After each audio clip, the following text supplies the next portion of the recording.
Christmas. I was going to head her over, but my taillight got smashed there, so my truck got wrecked yesterday. Not wrecked, but scraped, and taillight got damaged, so I just decided that there'll be lots of the road conditions are shitty too, and I just figured that there's lots of cops out there looking to burn you for anything tonight, so I don't need it. I got food. I'll be okay. So good evening. Merry Christmas to the one person watching. Go ahead and give me a thumbs up. It's not a big deal to do that.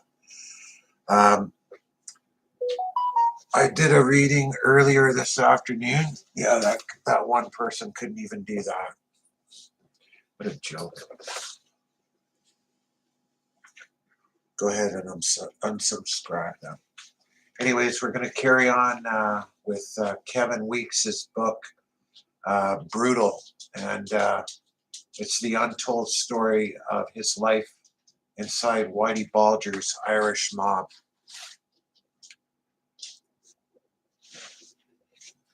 The last chapter was pretty interesting too, about that guy Stevie, the Korean War veteran, paratrooper, who was very quick to kill people, I guess.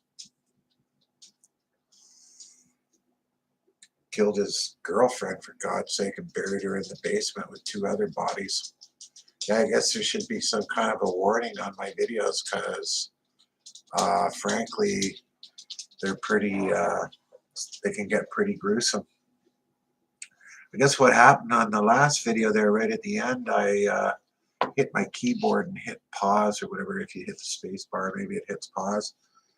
And it froze. I thought, oh man, I just read for like an hour and a half or whatever it was, and now my video is no good or whatever. I didn't want to have to reread the chapter, so fortunately it was all good. So this chapter I'm going to carry on with is chapter 7.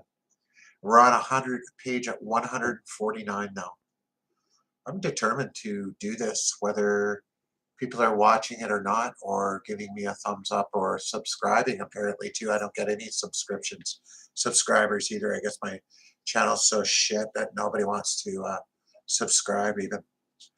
Okay, so chapter 7 is entitled Drugs, and it's from 1980 to 1990. It's another 20-page venture here, so I'm going to just bash on with it for an hour. And this is Christmas for me.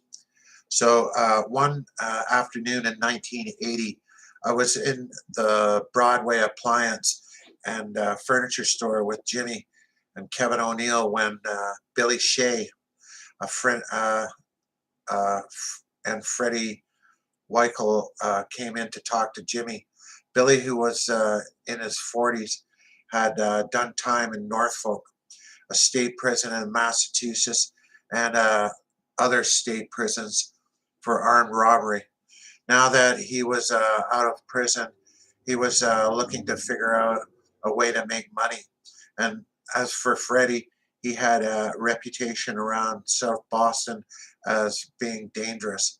That day, the two of them approached Jimmy in front of the store to ask if it was all right if they started grabbing all the marijuana dealers in town and putting them in line. From then on, wherever these dealers might be buying marijuana, they would be working for the two of them. Whatever Jimmy wanted out of the business, he could have. Jimmy told Billy and Freddie to go ahead and see what they could do. Up till then, it had been small-time people, nickel and dime bag sellers, handling things. This was the first time that someone wanted to control all those dealers. Right away, Billy and Freddie started to grabbing marijuana dealers.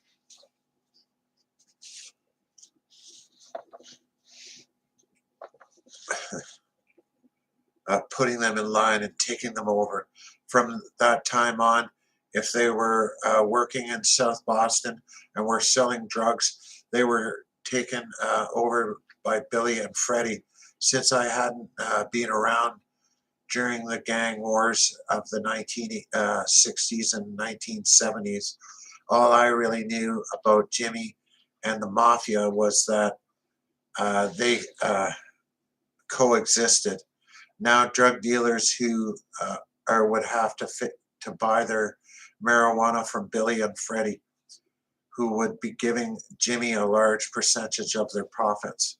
No longer would there be any independent drug dealers, just the way they were. No independent bookmakers or Shylocks.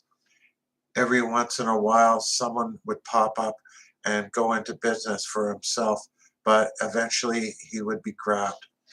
Billy and Freddie had only been in business a matter of months when Freddie got pinched for a murder he didn't commit. Once Freddie was gone, Billy Shea went back to Jimmy and asked him if I could go around with him to put all these people in line to make them buy their product off of him. When Jimmy asked me if I was interested, I told him I didn't want anything to do with it. I just knew I didn't want to deal with certain people. Jimmy's response was, good, because I don't want you involved with it. Shortly afterward, Billy Shea enlisted Paul Moore as the muscle to go around with him to grab more drug dealers and control a larger portion of the marijuana business. There were few people who could stand up to Moore, one of the toughest kids in town, in a fight. Moore and Billy had only been working together a short time when they happened upon Joe Towers, a marijuana dealer in Southie, who introduced them and their associates to cocaine. Once Towers showed them about cocaine, how to step on it, putting it in additive to increase the volume and make more profit, the cocaine business in South Boston really took off. Before then, cocaine had been around, but never on such a large scale as this. It didn't take long for Billy Shea's network to increase. As he was moving more product, he had more people working for him. As he made more money, Jimmy made more money. In the beginning, they were moving between 7 to 10 kilos of cocaine a week. At the time, the street price was probably around 28,000 to and 38,000 or 32,000 a kilo, depending on the purity of the kilo. By the time the person on the street got it, the coke had been stepped on 4 or 5 times, diluting it with the powdery substance nazotol, which is diuretic, then pressed back toward together because people would want it in rock form. Next, it was sold to the drug dealers, who would sell it to their street dealers, who would ultimately sell it to the people on the street. However, things changed in 1986 when Billy Shea started to spend more time in Florida and pay less attention to the business, which resulted in money being misappropriated. One afternoon in '87, Jimmy and I were driving down D Street, and when we saw Billy in the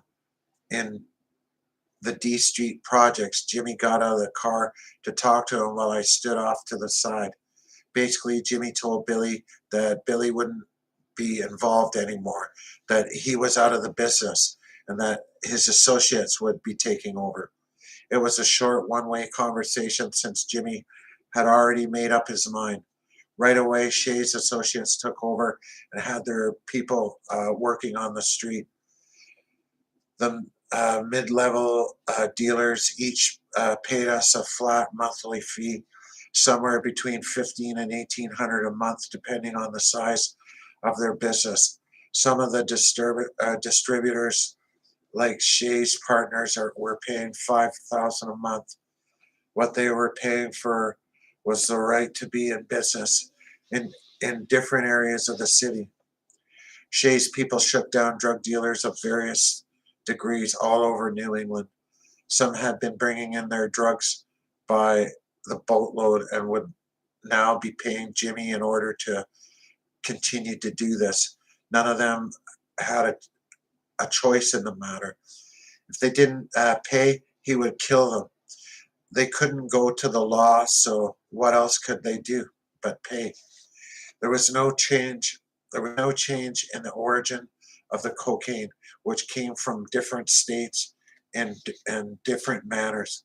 Billy Shay's organization had connections all over the place and often sent people down to Florida to bring it up by car, truck, or van.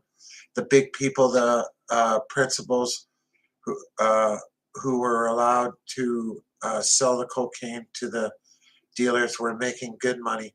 Many different groups were involved, and how much each group and individual made depended on how much effort they put into it. Some people were certainly making millions. Jimmy, Stevie, and I weren't in the import business and weren't bringing in marijuana or the cocaine. We were in the shakedown business. We didn't bring drugs in. We took money off the people who did. We never dealt with the street dealers, but rather with a dozen large-scale drug distributors all over the state who were bringing in the coke and marijuana and paying hundreds of thousands to Jimmy. The dealers on the street corners sold 8-balls, the street name for approximately 3.5 grams and half grams to customers for their personal use. They were supplied by a mid-level drug dealer who was selling them multiple ounces. In other words, the big importers gave it to the major distributors who sold it to the middlemen, who then sold it to the street level dealers. In order to get to Jimmy, Stevie, and me, someone would have to go through those 4 layers of insulation. While street corner dealers often used drugs, the bigger dealers rarely used their own product.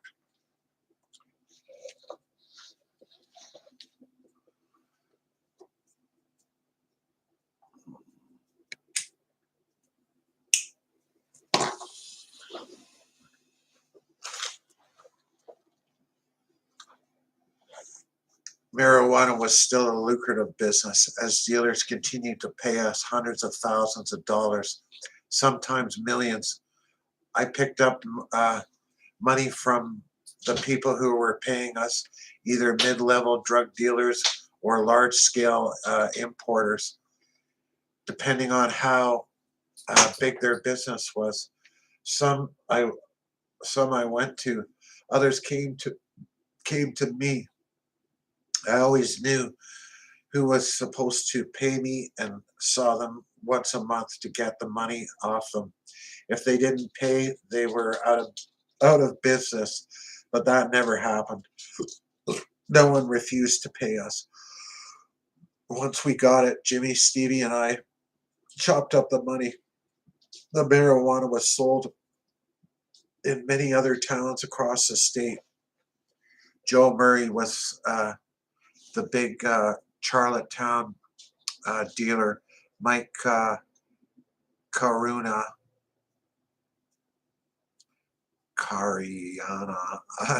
a North Shore dealer from the early 80s, made so much money off marijuana that he bought gold and was considering minting gold coins with his own likeness on them. One day, however, he turned up missing and was never found.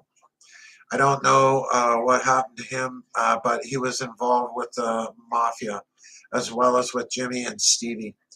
Only the people who were involved in his disappearance knew what happened.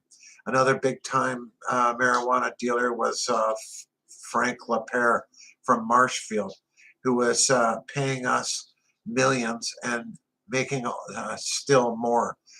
Some dealers sold both cocaine and marijuana, while others just handled one or the other.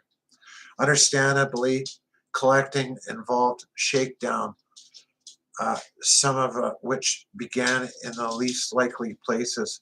One day, Jimmy and I were heading into the best Chevrolet dealership on Commonwealth Avenue when Mickey G walked out of a bar across the street. Mickey was a sort of rogue on the fringe of things, whom Jimmy had known years earlier. Mickey asked Jimmy what was up and then mentioned that he was heading to get 35 pounds of pot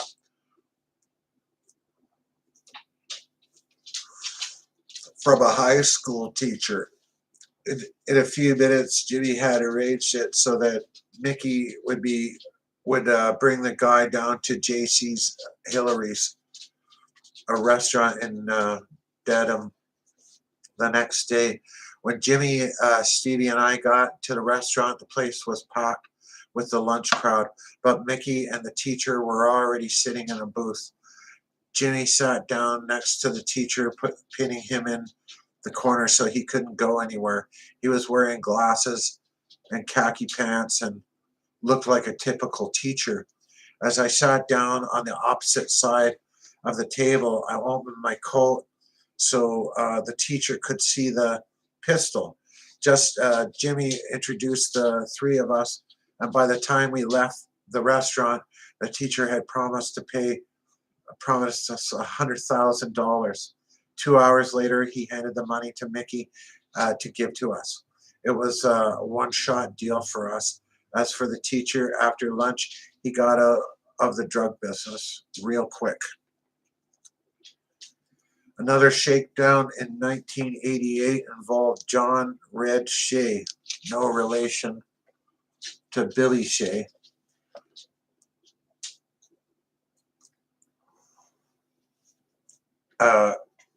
Who we heard had made a few disparaging remarks about Jimmy and me. When that information got back to us, Jimmy was upset.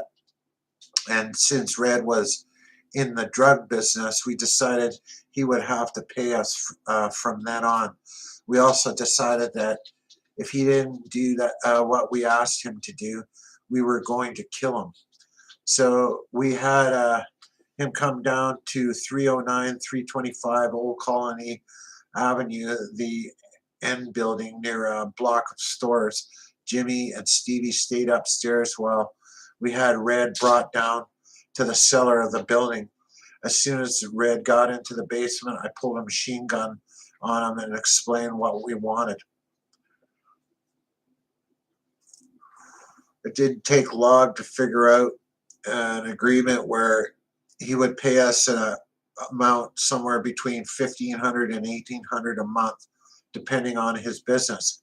Red was an agreeable and pleasant person, especially when he turned out to be a stand-up kid in 1990, going to jail for 11 years in the raid that netted 51 of our drug dealers. Rather than rat us out, he took it on the chin. If he had known the true story about Jimmy and Stevie, I wouldn't have blamed him if he had given us up then. But he didn't know a thing about it. Even in jail, when he got into a lot of fights defending Jimmy. Of all the drug dealers we dealt with, I liked Red Shea the best. He was a tough kid and very honorable. His word was his bond. Although he was never in the inner circle with Jimmy, Stevie, and me, he was a person I would have trusted. I wouldn't say that about a lot of people. Another shakedown involving a likable person took place one afternoon when I was driving down Dorchester Street and had a chance meeting with a kid from South Boston who was selling cocaine. I knew the kid, who was in his mid-20s and will remain nameless, from around town, and when he used to when he used to box. Yeah, that day I waved him over and we had a 5-minute conversation during which I shook him down for $12,000. An hour later, I had the money, and he was allowed to do his own thing. The kid was basically a street dealer, not large scale, but he had been in the business a long time.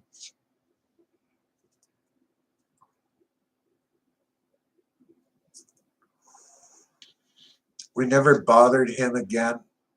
Normally people would have paid monthly, but because I didn't like the kid, it was just a one-time thing.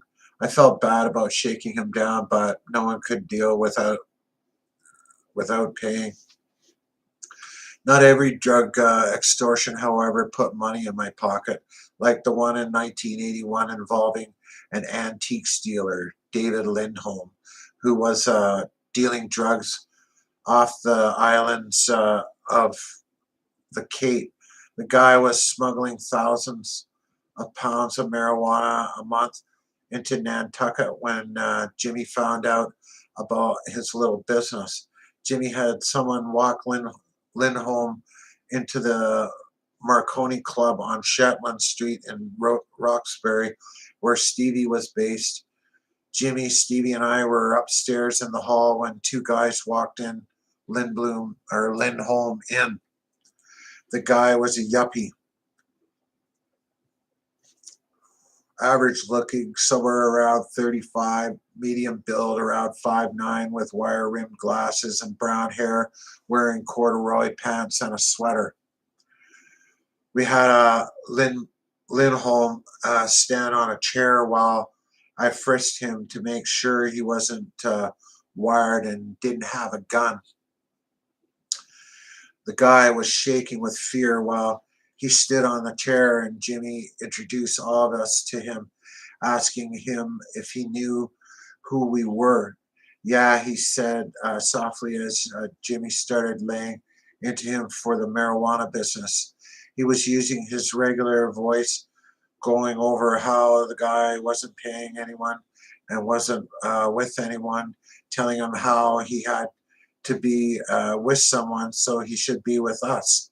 The guy mistook Jimmy's words as a request, so he answered that he was going to continue not to be with anyone.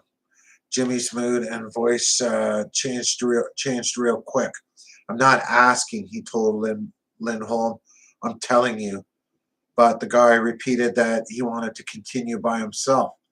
He had barely finished saying those words when Stevie hit him with a body shot. He doubled over and fell off the chair, but I grabbed him and picked him up before he hit the ground.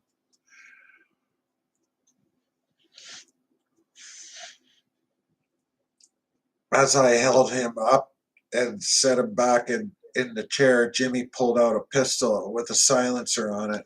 I was pretty sure we were trying to shake him down for the money so we wouldn't kill him, and that the pistol was just to emphasize the point that he needed to pay us. The guy perceived no such assurance, so immediately he agreed. A week later, Jimmy and Stevie told me that some told me nothing came out of that extortion, that the law had got wind of it, so they had backed off. I had no reason to doubt them, but years later, when I got arrested and charged with that particular extortion, I found out that Jimmy and Stevie had actually collected 1.6 million from Lindholm in a matter of months. That's crazy, man. I was a little mad when I found that out, and even angrier when I learned that the same thing had happened a few other times. After all, I had put just as much ass on the line as they had, and they hadn't given the money to me. But by then, everything had changed between the three of us. So, in some small way, we were all even. The other people we ever put out of business, the only people we ever put out of business were the heroin dealers. Jimmy didn't allow heroin in South Boston. It was a dirty drug that users stuck in their arms, making problems with needles and later on AIDS. While people can do cocaine socially and still function, once they do heroin, they're zombies.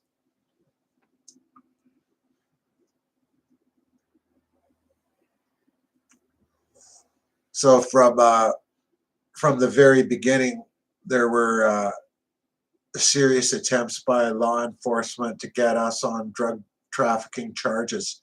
One of their biggest efforts had been Operation Beans in 1985. The DEA operation actually began one afternoon in the spring of 1983. The popular um, that particular day, Jimmy and I had been driving down West Broadway by the D Street projects when a fellow named Ronnie Costello waved us over. Ronnie was on the scene and knew a lot of people, happened to be working construction in the D Street projects, putting windows in the buildings and generally refurbishing them. That day he told Jimmy and me that something big was going on at D and First Streets, that all kinds of law enforcement were there. Ronnie got in the back seat of the car behind me, and three of us drove um, down D Street toward First Street, pulling up about a block away where we used binoculars to watch what was going on. All kinds of law, the FBI and the DEA were everywhere. The agents wearing their windbreakers, identifying their agencies with big letters across the back. We were there for about 5 minutes when Jimmy said, "Let's get out of here before someone spots us and thinks we had something to do with this." As it turns out, we later discovered the marijuana in the warehouse that had attracted the law belonged to Joe Murray, a large-scale Charleston marijuana dealer. When Jimmy found out that Murray had been uh, storing his marijuana there,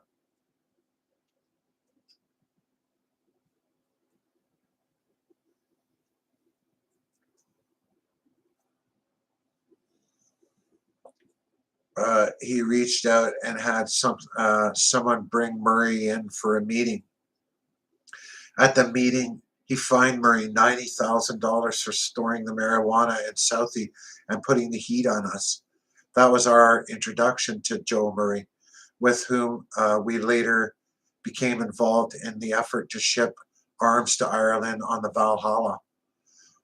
Our relationship with the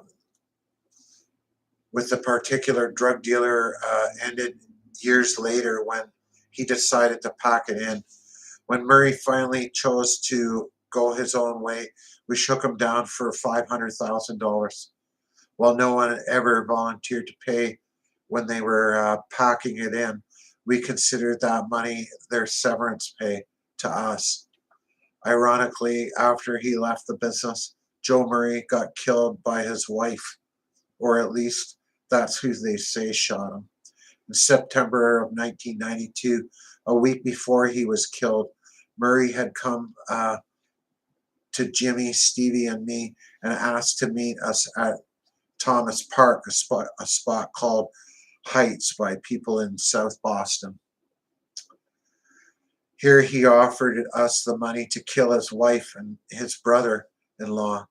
Apparently his wife had found out Joe had been cooperating with law enforcement. He was afraid she was going to tell people and he would be outed as an informant. Before that happened, he was trying to get her killed. We settled on a price of $1 million, 500,000 up front and 500,000 afterward. But Joe decided the price was too steep, and a week later he went up to his cottage in Belgrade Lakes, Maine, where his wife was. It was reported that he attacked her with a knife, but she shot him supposedly 5 times with a 357 Magnum, killing him. Too bad he hadn't accepted our price. The truth of the matter is, Murray had no one with him, while Jimmy, Stevie, and I had a gang. Murray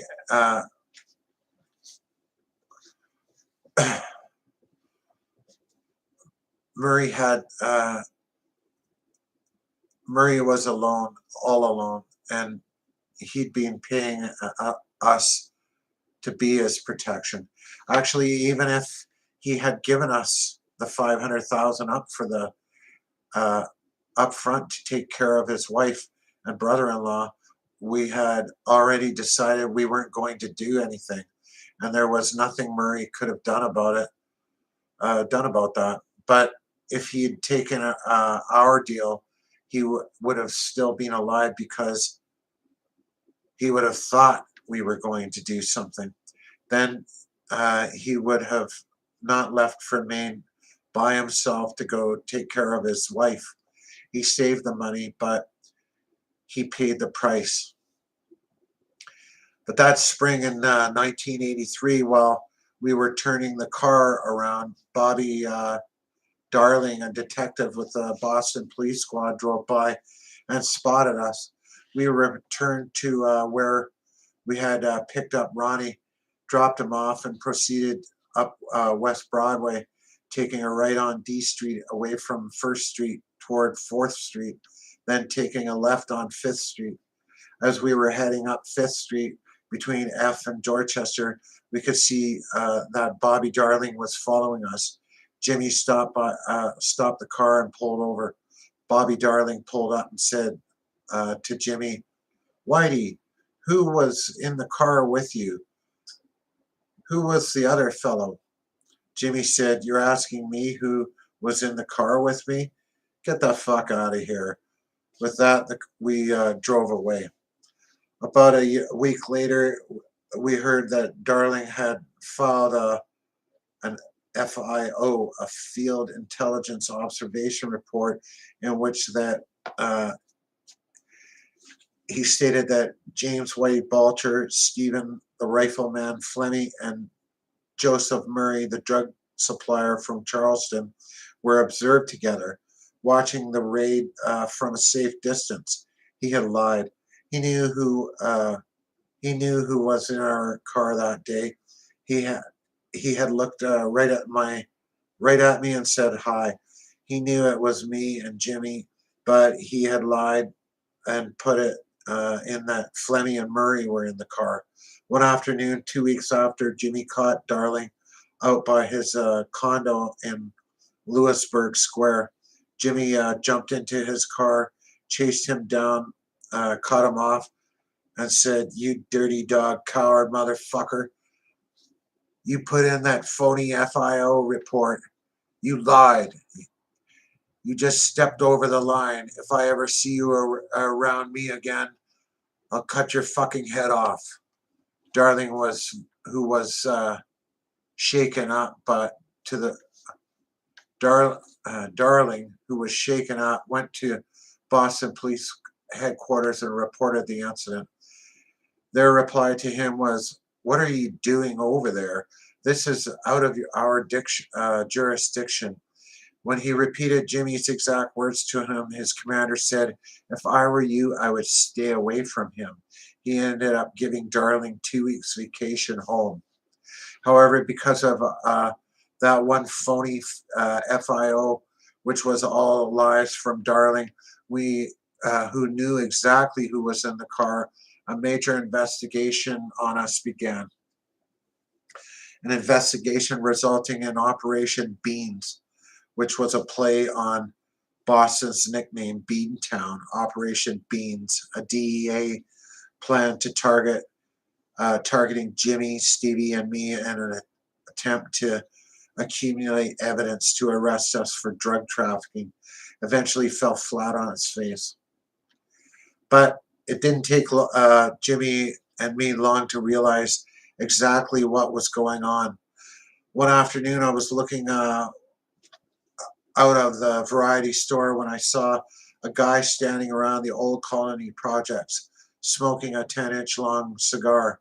Since I grew up in those projects, I basically knew everyone there, and I know he wasn't from there around here.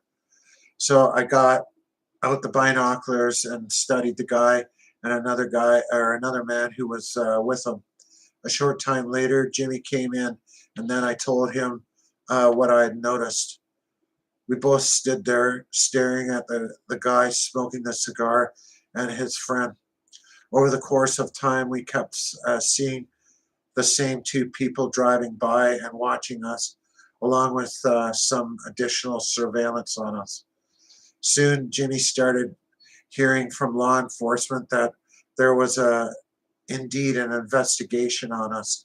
In the meantime, in the fall of 1984, the Valhalla had gotten grabbed. McIntyre had gotten grabbed and disappeared, and the investigation for those events had turned flat. So now the DEA had come in and decided that they were going to get us for drug trafficking. As soon as we started noticing the extra surveillance, I made several trips to a specialty store at 633 3rd Avenue in New York to buy some new bug sweeping equipment. Once I got the new equipment,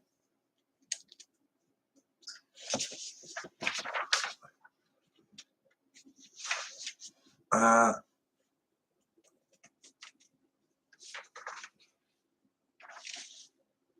used it to frequently to sweep both Jimmy's car and his condo at Lewisburg Square in Quincy. In both places, I kept getting high readings. In his condo, the readings were by the bow window.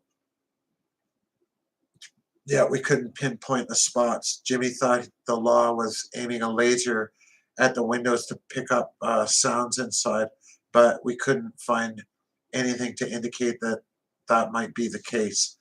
In February of 1985, at around 4 o'clock in the morning, Jimmy and Kathy came out of his condo to go for a walk. They frequently went for walks at that hour. The first thing Jimmy saw as he started to walk out of his front door were two guys in overalls coming around the corner. Immediately, Jimmy ran back into the condo and grabbed his car keys, and he and Kathy drove off after the guys. One of the men took off, running into the unit at Lewisburg Square that overlooked Jimmy's unit. The other one jumped into a car and bent down under the seat, but his foot hit the brake light. Jimmy pulled up next to the car, but couldn't get a look at the guy's face. That was a big tip-off of that something was going on concerning his house and car. A week or so later, I was scheduled for surgery to remove a broken disc in my neck. Over the years from sports and boxing, the disc in my neck had been deteriorating.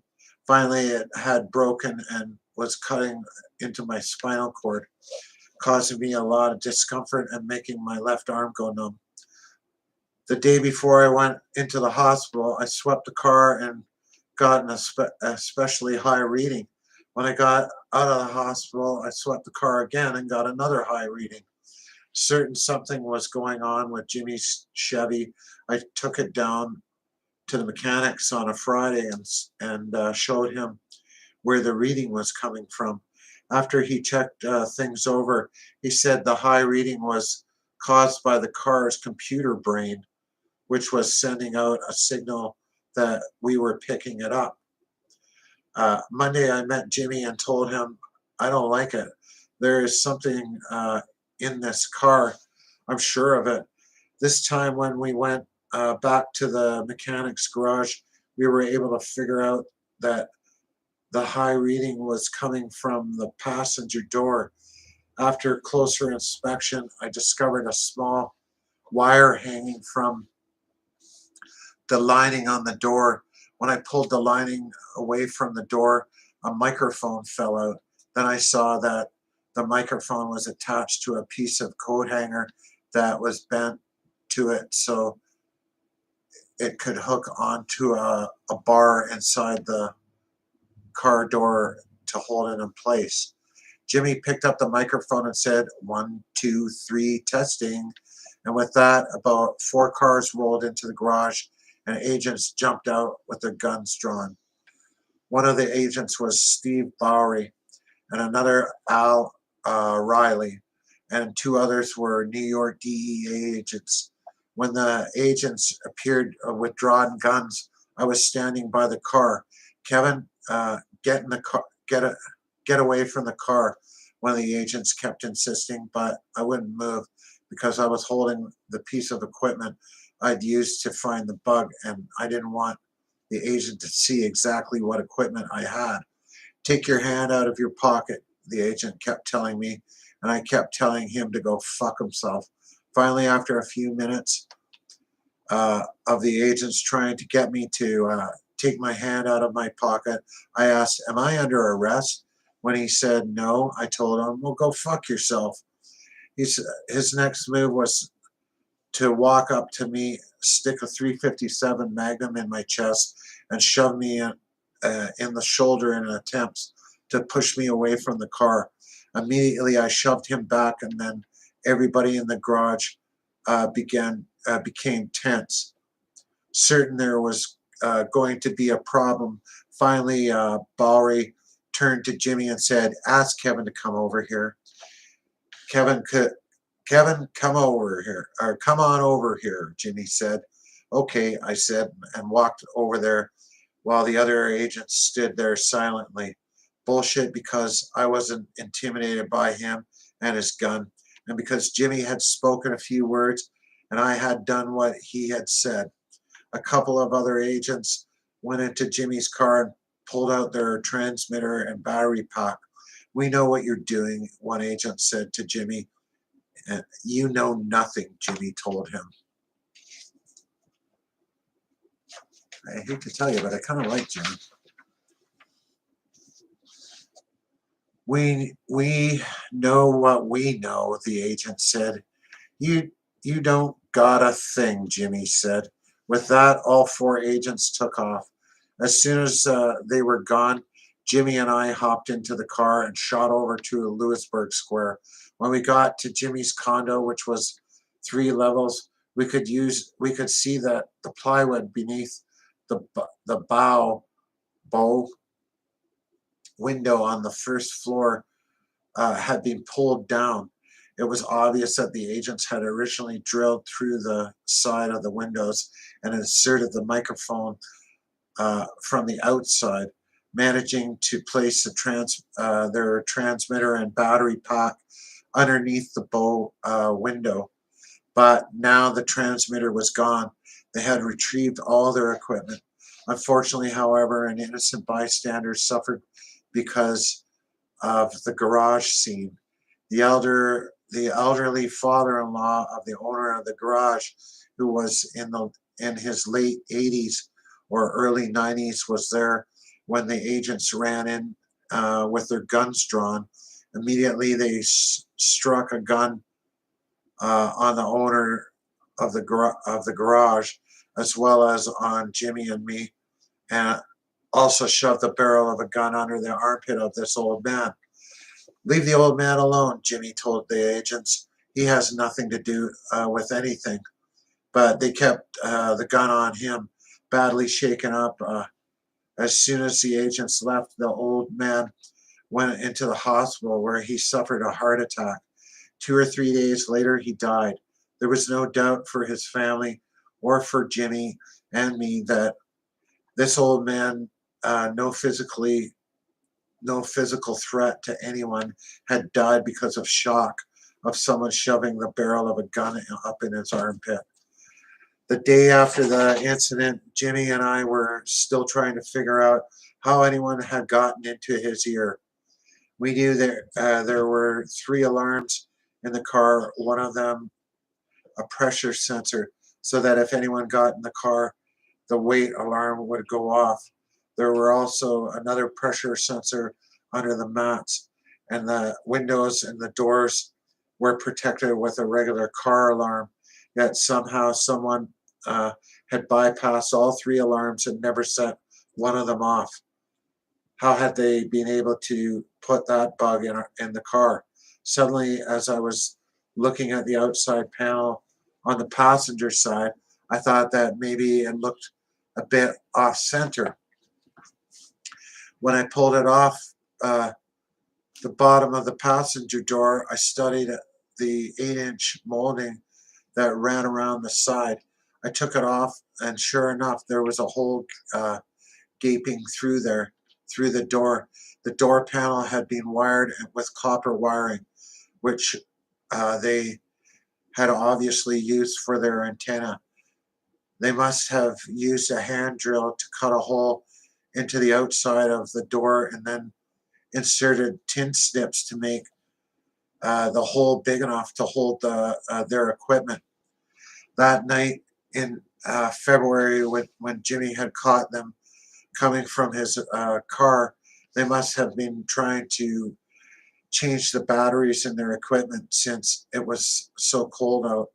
It would have been necessary to change the batteries every 12 to 24 hours. After all this happened and they removed their equipment, Barry and Riley spoke to Jimmy about the people whose condo at Lewisburg Square they had rented in order to insert the bugs. They didn't know anything about what we were doing. The agents told Jimmy, "Please don't hurt them." "I don't hold them responsible for anything," Jimmy told the agents. "And besides, you didn't get anything." The agents hung around another 2 or 3 weeks, and then they left. They knew that we were on guard and that they weren't going to get anything from us.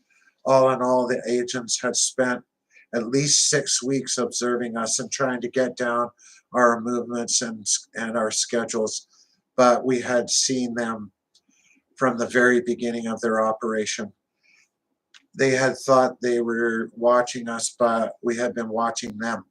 Inept at covert operations or observation, the DEA agent had stuck out like a sore thumb. Jimmy and I couldn't help but noticing all the cars driving by the variety store or following us wherever we went. When they were in a car that had circled around the rotary 3 or 4 times, their faces stood out. When they were in the park with binoculars and we were looking back at them with our binoculars, they stood out. Plus, it was obvious to us from the beginning that these people weren't from town. Agent Riley had been smartest one of them all, of all of them. Somehow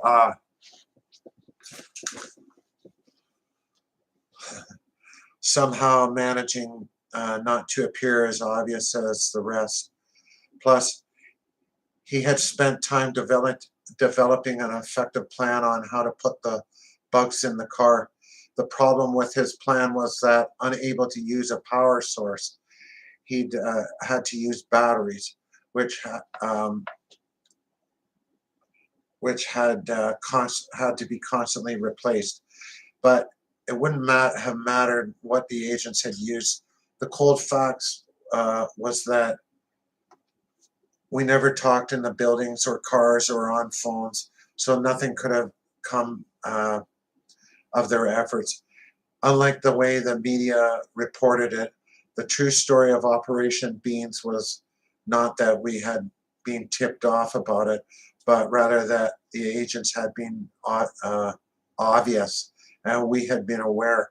Yes, they had succeeded in bugging the apartment and the car, but we never said a word about business in either of those two places. So the bugs did them no good. Jimmy and I always talked outside, never in any enclosed place, no matter how important something was that we had to talk to tell each other.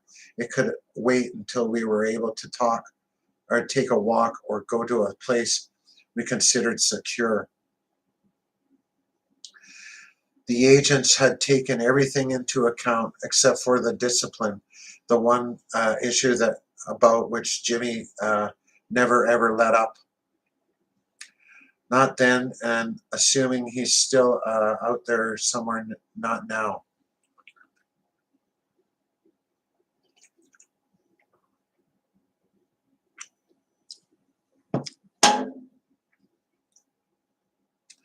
Still, the law eventually got to a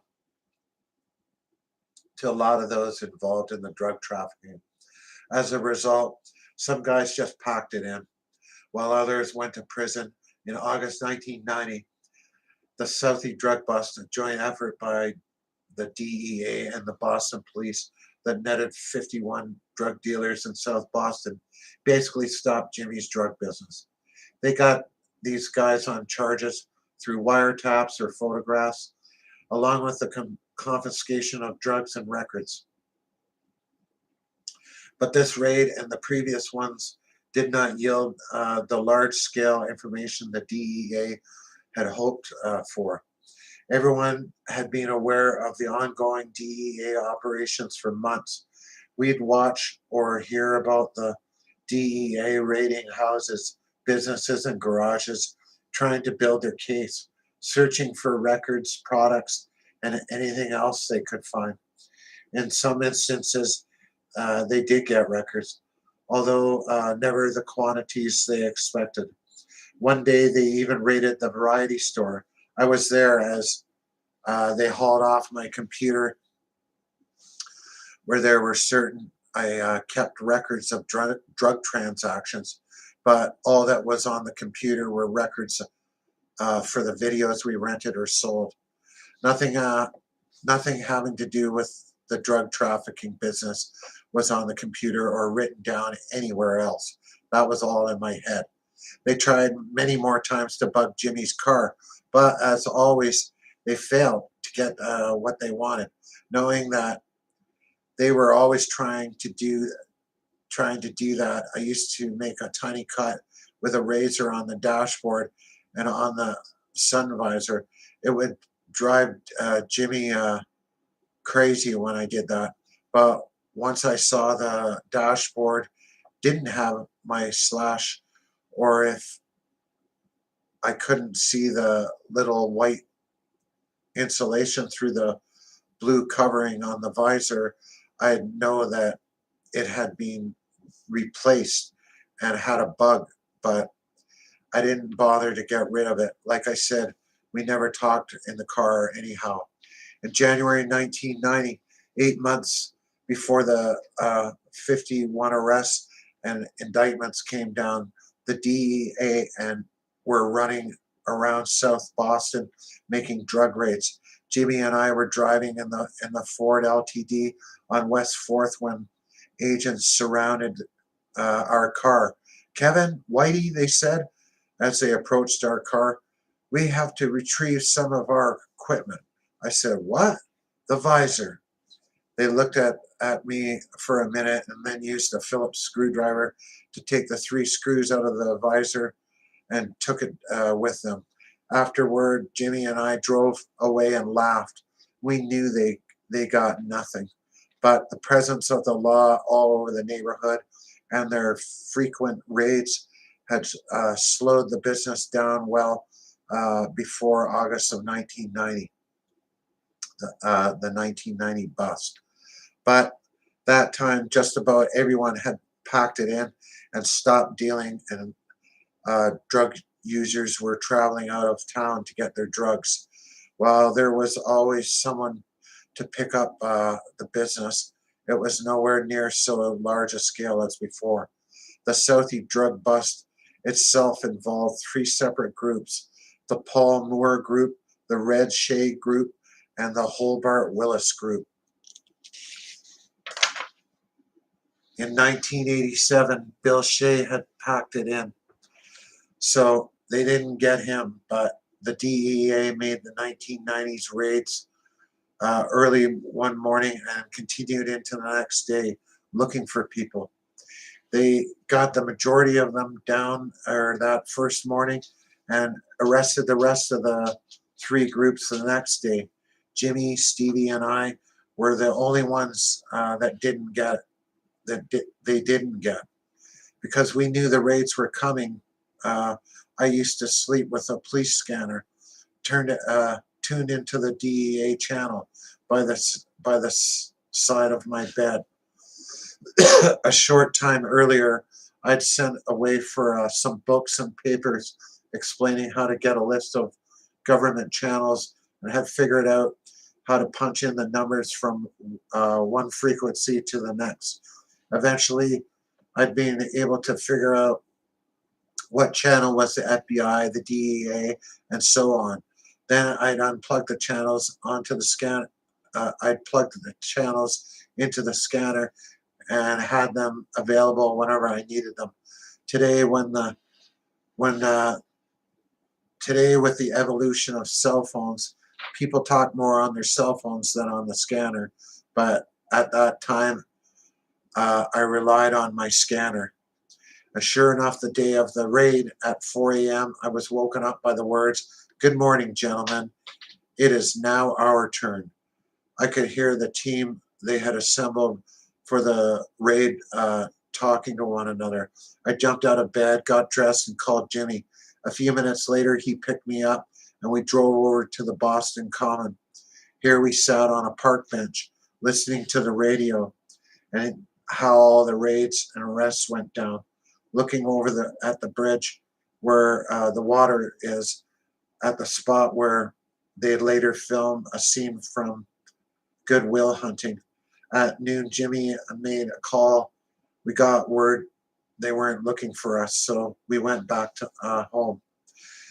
We didn't know 80% of the people who were arrested. For most of them, didn't work for us, but rather for the people who were paying us. Some of the dealers were held in jail, while others were released on bail or got time or probation or house confinement. Hobart Willis got 17 years. Paul Moore got 9. Jackie Cherry originally got 9, but they brought him up in front of a grand jury and gave him immunity.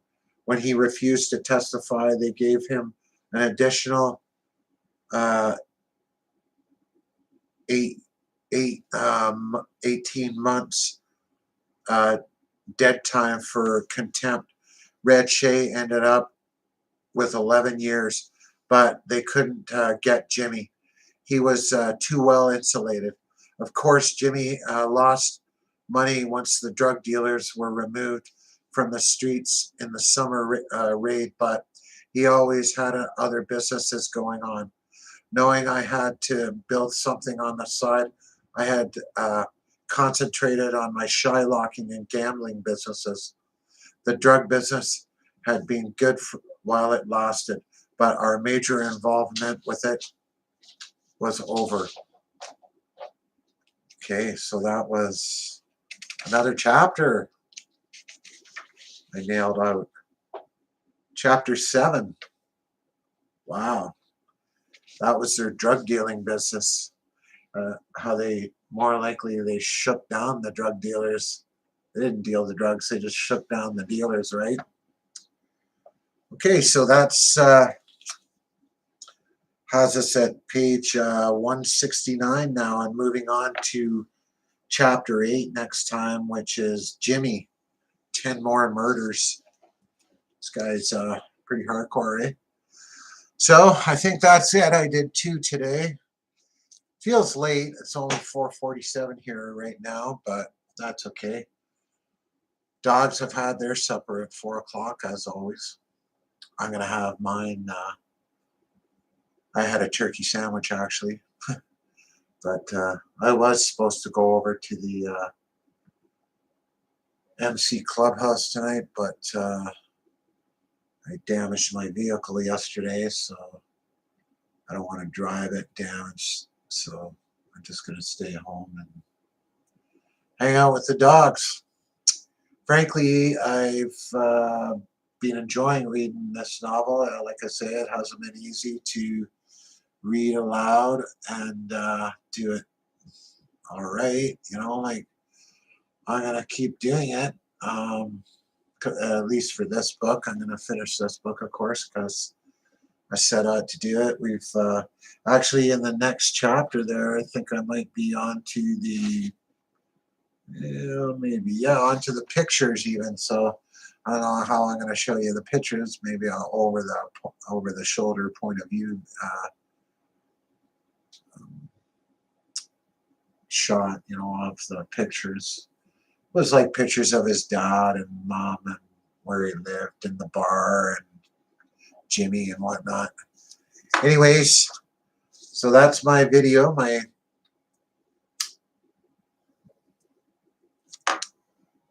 Christmas Day videos. 2 of them, hour and 1 minute, a little bit shorter this one. It was only 20 pages for that chapter. But if you liked the video or you're liking this story, go ahead, give me a thumbs up and subscribe if you haven't. And I'll see you tomorrow for the next chapter.